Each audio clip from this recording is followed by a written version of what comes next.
Gremistas e colorados, deixemos, por favor, o grenalismo de lado.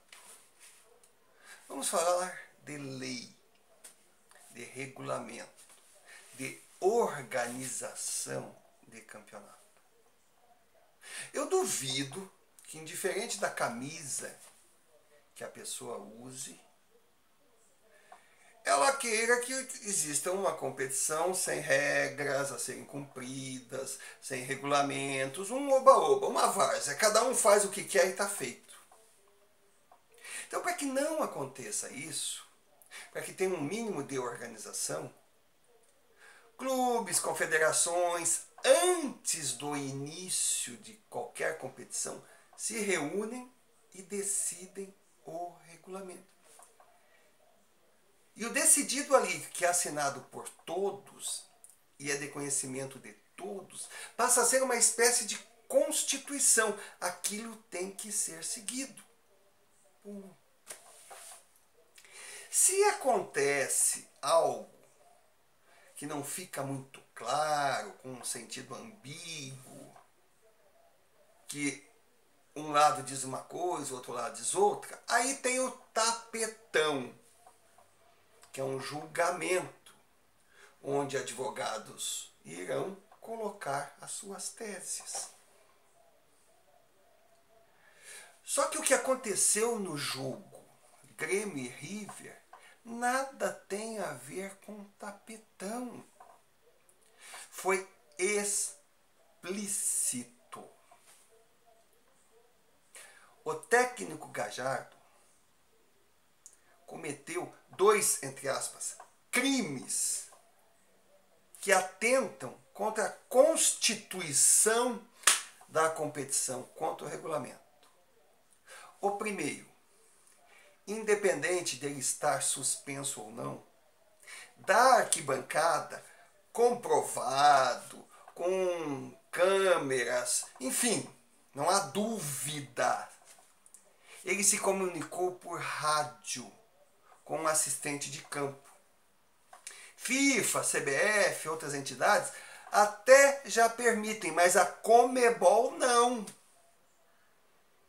Então, pelo regulamento, essa falta é grave.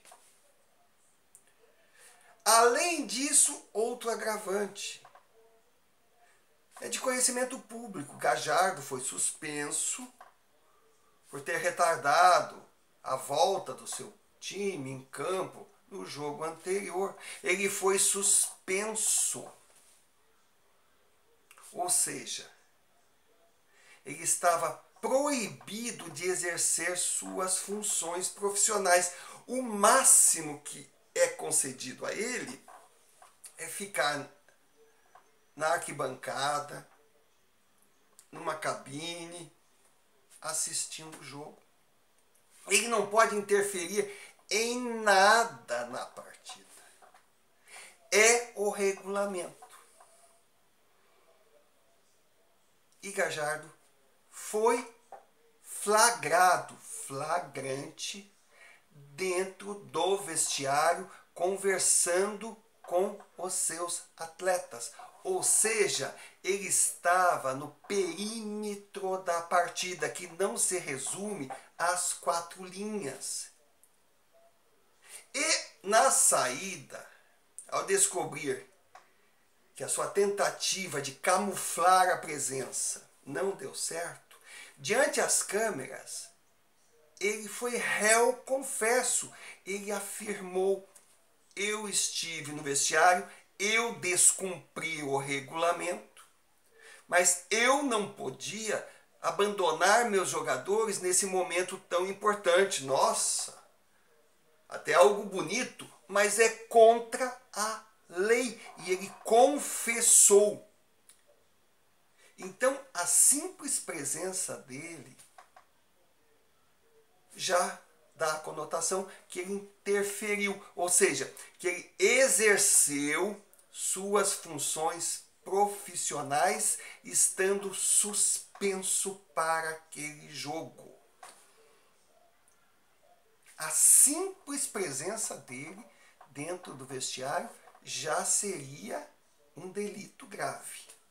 Porque aquela área ali era proibida para ele. Então não há uma questão para advogado A versus advogado B, um tentar provar algo, o outro não. Não é questão de documentação. Não. São fatos consumados. E o que diz o regulamento?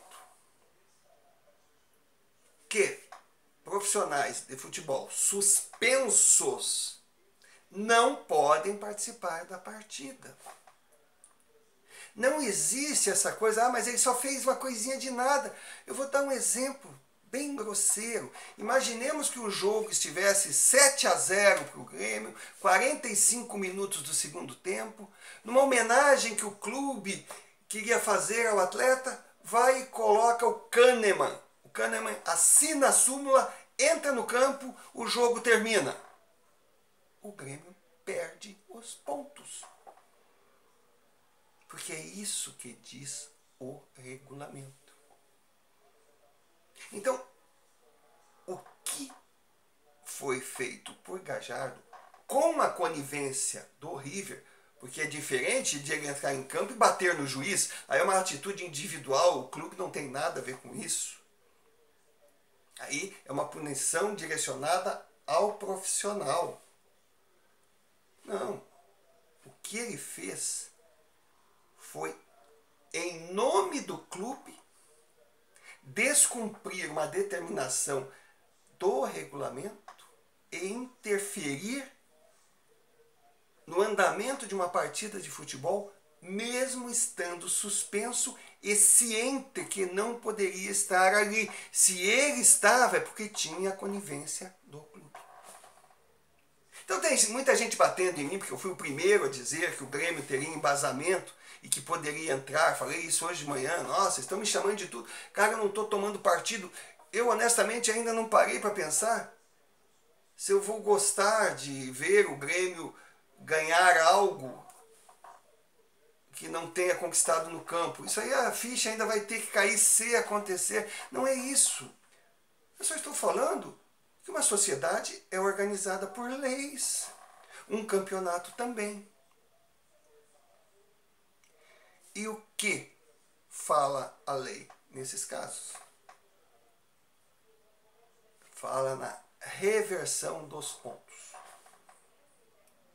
Ou seja, os pontos ganhos pelo River Plate passariam automaticamente para o Grêmio.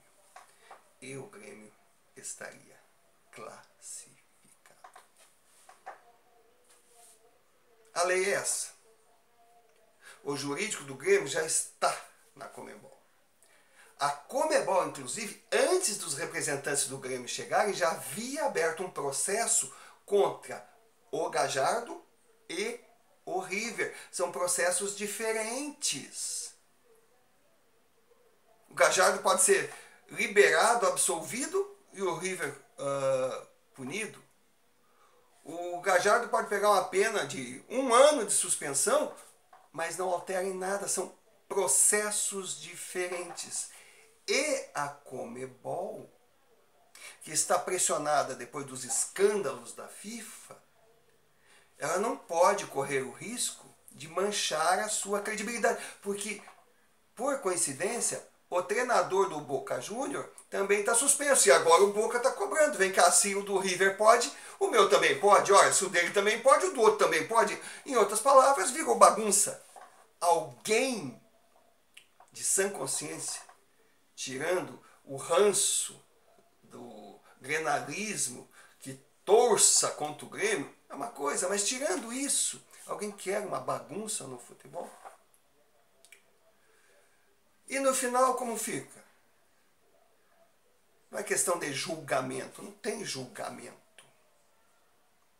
A Conmebol tem que analisar os fatos comprovados e tomar uma decisão se vai ou não punir o River Plate.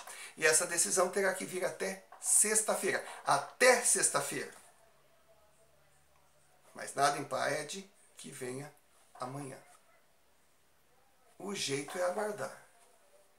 Porque a Conmebol terá que dar o seu veredito e justificar a razão. Não é simplesmente, não, o River continua porque nós queremos. Não, eles têm que justificar a razão. Mas para justificar, eles terão que mostrar que o River não cometeu nenhum ato contrário ao regulamento.